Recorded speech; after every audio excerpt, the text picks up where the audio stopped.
Karena filsafatnya kita cinta kepada orang itu cinta dia, bukan cinta kita. Enggak apa-apa diulang, karena mungkin ada yang belum dengar. Enggak ada orang itu cinta kepada orang itu, enggak ada, Bu. Suami ibu itu enggak cinta sama ibu, enggak. Percaya? Kalau enggak ada buku ditulis dalam pikiran, suami itu enggak cinta sama kita. Percaya enggak, Bu? Dah, iya enggak. Pikir. Gila. Ini anak udah 10. Nah, kalau cinta baru 20 kali. Begitu juga bapak-bapak, bini kita itu emang cinta sama kita. Ora. Kagak. Orang itu secara hakikatnya hanya cinta kepada dirinya doang. Orang emang pengen kawin, emang ada yang dicintain? Kagak kan? Nyari. Karena dia perlu untuk menjaga dirinya agar tidak menderita. Dia punya keperluan biologis, dia punya keperluan emosional, dia punya keperluan psikologis. Pengen. Lah kan orang nggak kawin itu kan nggak tahu. Lah belum punya demen. Lah cintanya sama diri sendiri supaya jangan sedih. Cariin apa gua? Loh.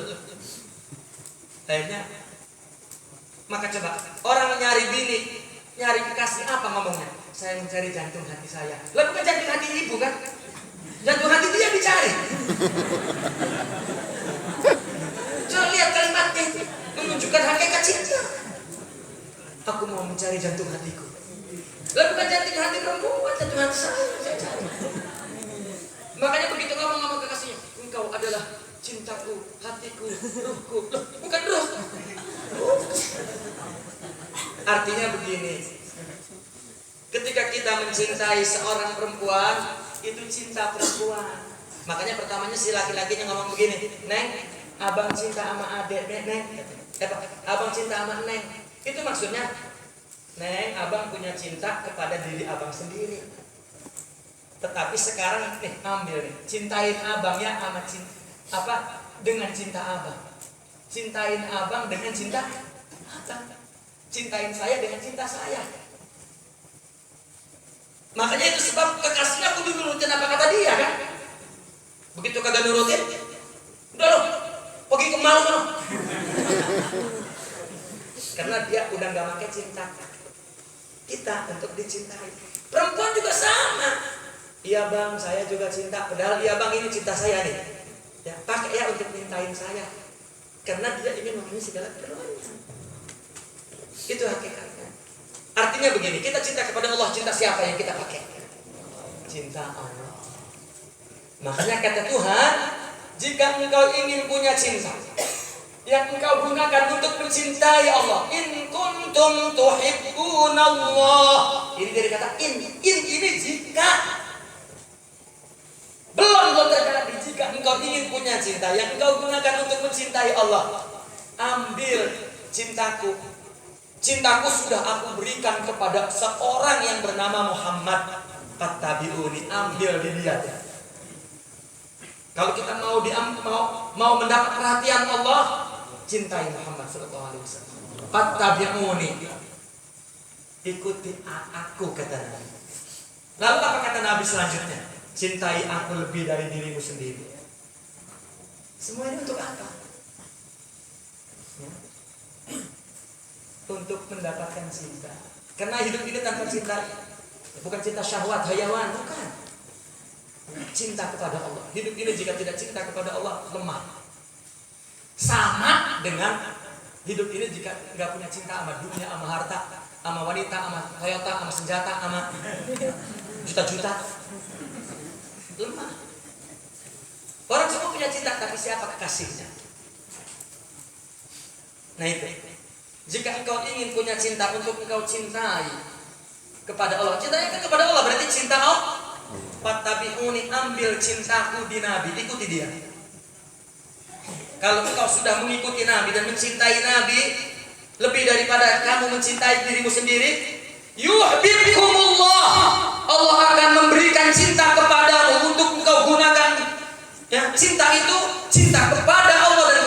Rasul. Maka apabila kita melaksanakan perintah Allah dan menjauhi larangan Allah dan Rasul dan larangan Rasul, enteng, ringan, gampang, mesra, asik, nggak bosen, dawam, selalu baru, selalu lezat kalau ada cintanya kepada Allah dan baru kita bisa mencintai karena Allah dan karena Rasul. Karena kata Allah, ini bini lu harus diurus, ini suami lu harus diurus, ini anak lu harus diurus. Ini karena Allah, karena Rasul, karena Allah, karena Rasul, karena Allah, karena Rasul. Itu juga kalau cinta Allah dan cinta Rasul, baru bisa mencintai yang lain karena Allah dan karena. Jika tidak cinta kepada Allah dan Rasul, maka cinta kita kepada suami dan istri bukan karena Allah dan Rasul, tetapi benar-benar karena kita doangan. Karena kita pengen terpenuhi. Makanya kalau salah, terjadi berantem terus. Ya. Siang mah berantem lain, malam mah berantem lain. Sampai Nabi ngelarang, wahai suami istri, kalau habis berantem jangan tidur berdua, baik dulu. Ini habis berantem nggak baik lagi, colek udah. Ngomong dulu dengan mesra. Ya. Agar sehat batinnya, melahirkan anak itu dilahirkan dari nafas, akhlak, jiwa kita. Kalau nggak sehat, nggak sehat. Ya. Rayu dulu kalau sama bini, jangan tembak itu rayu. Iya. Ya. Inilah Maulid, akhirnya orang sufi menyediakan media. Nih, kita baca sejarah Nabi, Nabi ada nggak ada? Kita baca sejarah Nabi untuk menimbulkan cinta kepada Nabi. Karena apabila udah ada cinta Nabi, itu cinta Allah itu. Karena Nabi sama Allah satu. Hakikatnya, artinya bahwa Nabi itu sebuah Rasul, utusan. Nabi nggak punya misi. Misinya adalah menjalankan misi Allah. Ikuti Nabi. Itu kan Al-Quran, fattabi'uni. Dan Nabi minta cintai aku lebih dari dirimu sendiri. Pak atau ibu dah, ibu cinta sama suaminya, ilok sampai ngelebihin cinta sama diri sendiri. Bu, iya benar. Kalau iya gila. Misalnya rumah kebakaran, ada bini kita di dalam itu. Kalau kita masuk kita kebakar, kira-kira masuk gak kita Pak? Jujur Pak? Enggak. Istri saya, begitu mati, ya kawin lagi dah. Betul apa betul? Betul. Coba, bagaimana itu cinta? Kurang ajar. Segitu gitu. Nah, kalau kita bukan karena ibadah, menjalankan perintah Allah dan Rasul, taat sama suami kita yang jelek sama goblok-gobloknya. Bahkan laki kita ketahuan gobloknya ketika udah jadi laki ya.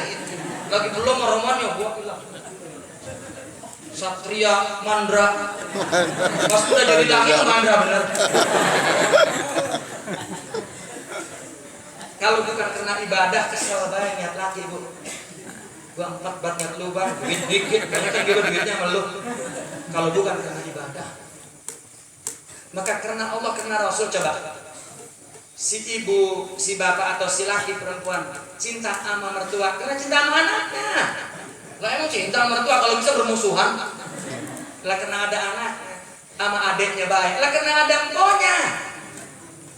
Kita kalau punya cinta, mesti cinta kepada yang berkaitan dengan dia, karena dia. Ini Nabi sama Allah suruh, ini orang tua hormatin, itu anak didik dengan baik, itu suami hormatin, itu istri sayangin, itu jiran hormatin, itu kita hormatin, itu semua suruh Nabi. Maka bisa karena Nabi dan karena Rasul. Kalau kita udah dapat cinta, Maulid ini media untuk mendapatkan cinta, maka baca selawat, baca sejarah Nabi. Qasidah itu ulama sufi yang cerdas mendiakan media ini. Tak buku yang membid'ahkan karena dia mengharamkan baca buku ini sampai tongkok kagak ketemu. Kecuali insaf, kagak perlu masuk tasawuf, baca aja. Baru panjang mungkin yang nggak bisa sampai mati. Ya itu sebabnya. Jadi jangan udah di perang lu yang tidak. Jangan, emang dia mah orang tahu. Orang yang kagak tahu dimaaf. Ya. Udah biarin orang-orang tahu lagi dikejar-kejar. Ya. Kalau saya menganggapnya bocah kecil yang jadi berantem sama kita, bocah kecil umur 2 tahun yang jadi bertendang. Istilahnya kita layanin apa kagak? Ya. Lah udah biarin. Ya, Kang, terima kasih Kang ya. Sebagai saya menganggapnya begitu. Makanya nggak pernah saya gubrit, enggak. Bahkan saya temenin, saya peluk, saya ajak, saya bareng. Nah, mungkin orang dianggap oh saya golongan dia, bukan. Lah jangan dimusuhin, kalau mau dirubah ditemenin. Nah, itu juga metode tasawuf. Orang yang mau dirubah ditemenin, bukan dimusuhin. Bagaimana perubahan? Rubah itu kan bukan dengan kata-kata. Nih, kalau kita ingin dia punya sabar, kitanya punya, deketin. Jadi teman sabar ntar dia pindah sih. Allah yang mindahin manjalas janas. Karena masalah sosial, ya ayyuhalladzina amanu taqullaha kunu ma'as-shadiqin. Ihdinas siratal mustaqim siratal ladzina an'amta 'alaihim minan nabiyyin was-siddiqin was-syuhada was-shalihin. Itu dari ditemenin, bukan dimusuhin. Ini metode sufi. Kalau metode fikih memang begitu. Wah, saling menguatkan ceramah di sini, woi, nggak boleh, ya, sama juga, emang lu nggak boleh juga. Itu namanya metode fikih. Ikhtilaf, kalau metode sufi, ikhtilaf. Ya, bapak-bapak dan ibu-ibu, jam sudah jam 11, jadi saya pikir, ya Allah, jam 12, ini jam 11. Mata saya dari tadi nggak pakai kacamata sih. Lama amat jam 12 kata saya, nggak jam 12 ya. Ya baiklah bapak-bapak dan ibu-ibu, mudah-mudahan sebetulnya ini juga masih singkat banget ceritanya Bu. Itu banyak yang singkat-singkat sama saya, pada jatuh udah saya singkat-singkat. Ya. Tetapi saya berharap dari bapak ibu-ibu artinya kronologisnya secara garis besar paham. Jadi ini nggak perlu pusing dan komentar kepada segala sesuatu yang lain. Jika ada terjadi apa-apa kita nggak paham, jangan dilawan, tanya sama ulama. Orang ngomongnya begini bagaimana? Nanti kita dapat bekalnya, nyikapinnya begini-begini. Jaga hati kita supaya tidak bermusuhan kepada siapapun. Itulah inti ajaran agama kita. Menjaga hati agar tidak merusak pahala ibadah kita. Ya, karena akhlak buruklah yang menghapuskan semua pahala-pahala itu. Akhirnya kita capek, bisa di akhirat capek lagi. Ya, coba Pak, orang gibah kepada orang, katanya kan ya, di akhirat apa balasannya dari Allah? Pertama, kebaikan kita diambil untuk orang yang kita gibahin. Kalau kebangetan masih banyak banget gibahnya, kejelekan orang yang digibahin dikasih kita. Ya Allah Pak. Dan gibah itu nggak bisa dijaga, ngomong gibah kalau bukan dididik akhlaknya. Ya, mudah-mudahan apa yang disampaikan menambah ilmu kita dan memudahkan kita untuk beramal. Aku qauli hadza wa astaghfirullah li wa lakum. Assalamualaikum warahmatullahi wabarakatuh. Waalaikumsalam. Terima kasih.